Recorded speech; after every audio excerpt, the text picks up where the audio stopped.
Le colonialisme, héritage d'un monde bâti sur la domination. Introduction. L'ombre qui traverse encore notre présent. Le colonialisme n'est pas qu'un chapitre ancien de l'histoire. Il est une ombre qui plane encore sur nos sociétés modernes. Derrière chaque frontière tracée à la règle, chaque langue imposée, chaque ressource exploitée, il y a l'empreinte d'un système qui a bouleversé le monde pendant des siècles. Il a façonné les continents, détruit des civilisations, imposé des cultures et semé des inégalités qui résonnent encore aujourd'hui. Comprendre le colonialisme, ce n'est pas regarder derrière soi, avec nostalgie ou rancune, mais lever le voile sur des mécanismes qui continuent d'influencer l'économie mondiale, les identités nationales et même les rapports de force internationaux. 1. Qu'est-ce que le colonialisme ? Le colonialisme est la domination d'un peuple ou d'un territoire par une puissance étrangère, souvent imposée par la force. Le terme vient du latin colonia, signifiant établissement ou colonie. Il désigne un système politique, économique et culturel par lequel une métropole contrôle, exploite et transforme un territoire conquis pour servir ses propres intérêts. 2. Les racines du colonialisme.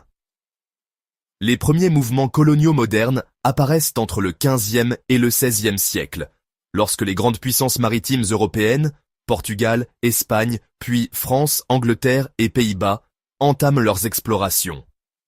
Motivation économique, recherche d'épices, d'or, d'esclaves, puis de matières premières et de nouveaux marchés. Motivation politique, affirmation de puissance, rivalités impériales et volonté d'étendre leur influence. Motivation religieuse et idéologique, christianisation des peuples, mission civilisatrice et racisme pseudo-scientifique justifiant la domination. 3. Les différents types de colonies d'exploitation, destinés à extraire les richesses naturelles sans sédentarisation massive des colons, Congo belge, Indochine. Colonies de peuplement, immigration massive de colons européens, marginalisation, voire extermination des populations autochtones, Algérie, Australie, Amérique du Nord. Protectorat et mandat, domination indirecte avec maintien d'un pouvoir local sous tutelle, Maroc, Tunisie, Syrie sous mandat français. 4. Les mécanismes de domination. Le colonialisme ne se limitait pas à l'occupation militaire. Il s'appuyait sur un ensemble de mécanismes économiques, monopoles commerciaux, taxation abusive, accaparement des terres, travail forcé, culturel et linguistique, imposition de la langue, dévalorisation des langues locales, éducation orientée pour servir la métropole. Psychologique, inculcation d'un complexe d'infériorité chez les colonisés, effacement des traditions et réécriture de l'histoire. 5. Les conséquences sur les sociétés colonisées économiques, sous-développement structurel, dépendance aux exportations de matières premières, absence d'industrialisation locale. Politique, frontières artificielles, conflits ethniques entretenus, destruction ou instrumentalisation des structures de gouvernance locale. Culturel, perte de repères identitaires, assimilation forcée, hiérarchie raciale imposée. Humaine, millions de morts dans les guerres de conquête et les répressions, esclavage et déportation massive. 6. La résistance et la décolonisation. Dès les débuts, le colonialisme a suscité des révoltes, insurrections populaires, résistances armées, mouvements nationalistes et figures emblématiques.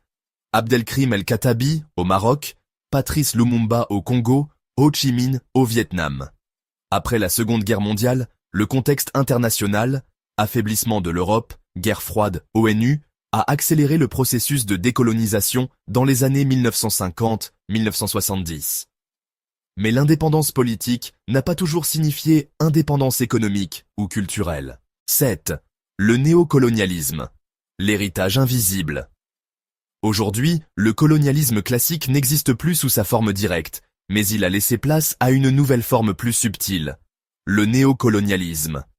Accords économiques déséquilibrés. Présence militaire ou influence politique des anciennes puissances.